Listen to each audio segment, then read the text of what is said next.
Namaskar, Vanakkam, Namaskaram, Sat Sri Akal, Namaskar. Namasté le cinéma. Nous sommes le lundi 3 juillet 2023 et voici les actualités du grand et du petit écran indien, décryptées en exclusivité par Bolly & Co. Salut Elodie, bon anniversaire meuf. Coucou Asma, merci. Et oui, je souffle une nouvelle bougie, mais on ne va pas consacrer cet épisode à la merveilleuse personne que je suis. Quel dommage, mais je t'avais déjà tiré le portrait dans le 30e épisode de ce podcast. Avant de commencer, on a d'ailleurs une annonce importante à vous faire. Une annonce ? Attends, je suis sûrement déphasée mais je sais même pas de quoi tu parles. Mais si Asma, rappelle-toi, ça fait des semaines que je te saoule avec ça. Depuis le 1er juillet, chez Bolly & Co, c'est l'été de la critique. Mais oui, bon Dieu, quelle sotte. Pendant les 2 prochains mois, nous vous proposerons chaque jour une critique tirée du magazine sur notre site. L'occasion parfois de découvrir des films méconnus ou de se remémorer des grands classiques. Mais aussi de relire nos anciens écrits, et je peux vous dire qu'on a fait du chemin. Oh, de fou, je faisais des phrases tellement trop longues. Et moi, je mettais toujours des S là où il ne fallait pas. C'est vrai. Depuis, on a bien grandi jusqu'à vous proposer le format podcast, dont nous sommes très fiers. Et justement, très cher, y a-t-il un sujet dont tu aimerais nous parler ? Bien sûr que oui. Mercredi dernier est sorti le teaser du film Blind avec Sonam Kapoor dans le rôle principal. Et dont je vais vous parlais brièvement dans notre 41e épisode. Exact, et tu nous disais notamment qu'il s'agit du remake d'un film coréen et que le tournage a été bouclé il y a pas mal de temps. Avec la sortie de cette vidéo-annonce, il a été confirmé que Blind ne sortirait pas au cinéma, mais en SVOD le 7 juillet prochain. Le 7 juillet ? Mais c'est bientôt. Absolument, d'où mon questionnement.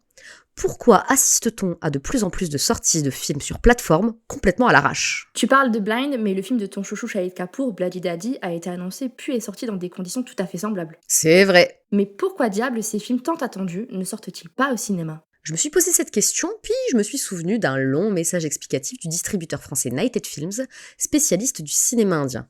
Ce message faisait notamment suite à la non-sortie en France du film à gros budget Adipurush. Et il nous donnait plusieurs explications sur le phénomène.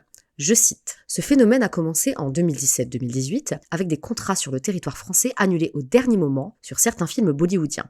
La raison principale était les montants de préachat colossaux de ces films par les puissantes plateformes telles que Netflix ou Amazon Prime Video. » D'accord, il y a donc des enjeux financiers indiscutables. Parce que sortir un film en salle coûte énormément d'argent, et avec la période compliquée que traverse Bollywood, c'est devenu de plus en plus périlleux. La SVOD serait donc la solution safe. Ce marché explose en tout cas depuis plusieurs années, dont la puissance s'est accélérée pendant la crise du Covid-19. De nombreuses plateformes indiennes tentent de concurrencer Netflix et Prime Video comme Eros Now, ZEE5 ou encore AHA.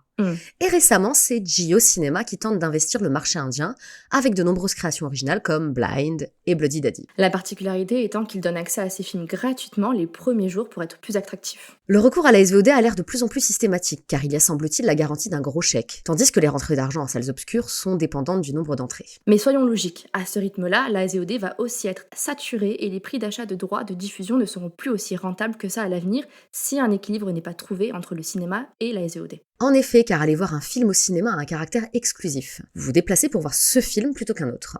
Alors que sur une plateforme, on a tous connu ce phénomène où on zappe pendant de longues minutes avant de se décider sur un film. S'il y a trop de choix, trop de films qui se font concurrence, certains seront forcément ignorés au profit d'autres. Et est-ce qu'une plateforme aussi puissante que Netflix ou Prime va continuer à mettre autant d'argent dans des films qui ne génèrent pas de flux ? C'est clair, mais le message de Nighted Films nous apporte également un éclairage sur les sorties en salles françaises.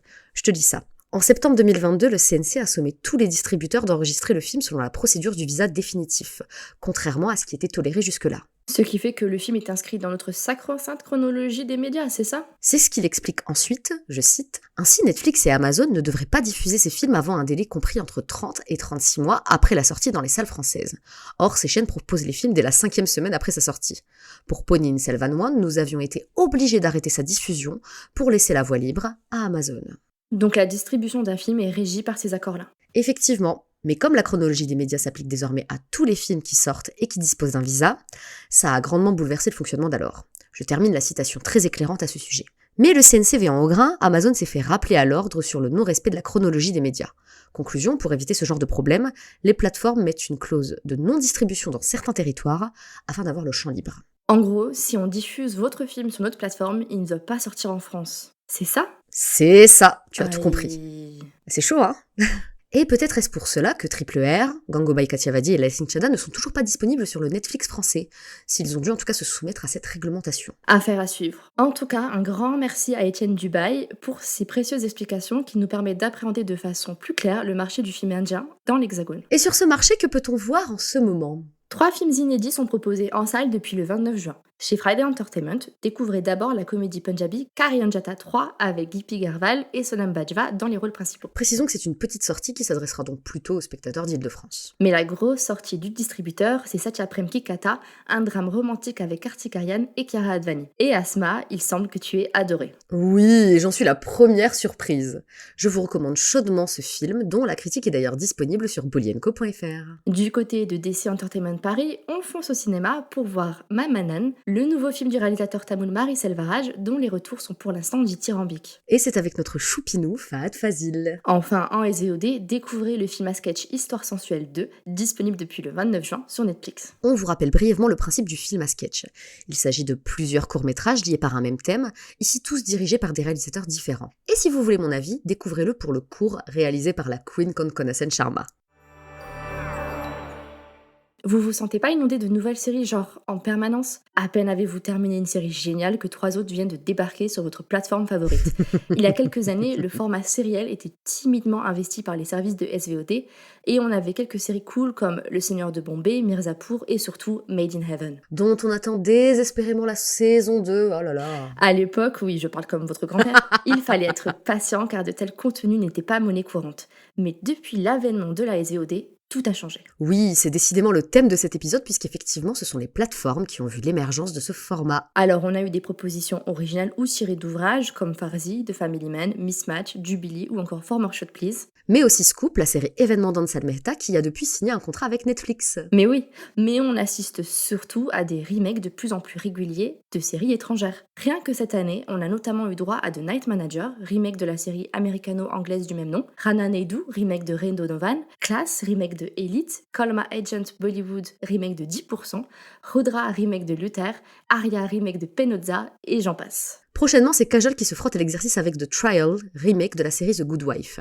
Et dans un article de Variety, le PDG de Banijay Asia a annoncé la mise en chantier des versions indiennes de House et de Suits. Ça commence à faire beaucoup, tu trouves pas ? Ouais, ce qui est particulièrement regrettable, c'est cette facilité à aller vers le remake pour des raisons évidentes, le gain de temps et l'argent. On reprend une formule qui a déjà fait ses preuves et on en propose sa version plus ou moins inspirée. Et ça, c'est dans les cas où les remakes sont officiels et assumés. Car il y a aussi les versions soap plagiées qui sont pour le coup franchement risibles. Dernièrement, c'était Tere Ishq Meghayel qui faisait le buzz, car il s'agit d'une version non officielle assez catastrophique de The Vampire Diaries. On en profite d'ailleurs pour faire un petit clin d'œil à Julie et Mélanie, nos copines du podcast Bollywood Versus, qui ont consacré leur 121e épisode à une relecture indienne atypique de l'univers vampirique. Mais vous, chers auditeurs, qu'en pensez-vous ? L'Inde ne devrait-elle pas s'investir davantage dans des œuvres originales ? Ou à contrario, la perspective de découvrir ces séries cultes dans une version indienne vous enchante-t-elle ?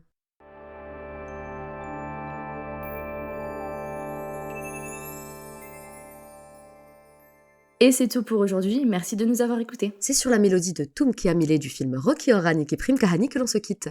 L'occasion pour moi de vous rappeler que ce film de Karan Johar, avec Ranveer Singh et Alia Bhatt dans les rôles principaux, sortira le 28 juillet prochain. J'attendais trop cette chanson, mais je suis désolée, Ranveer et Alia ont zéro alchimie. Mais oui, ça fonctionne pas du tout, mais quelle catastrophe.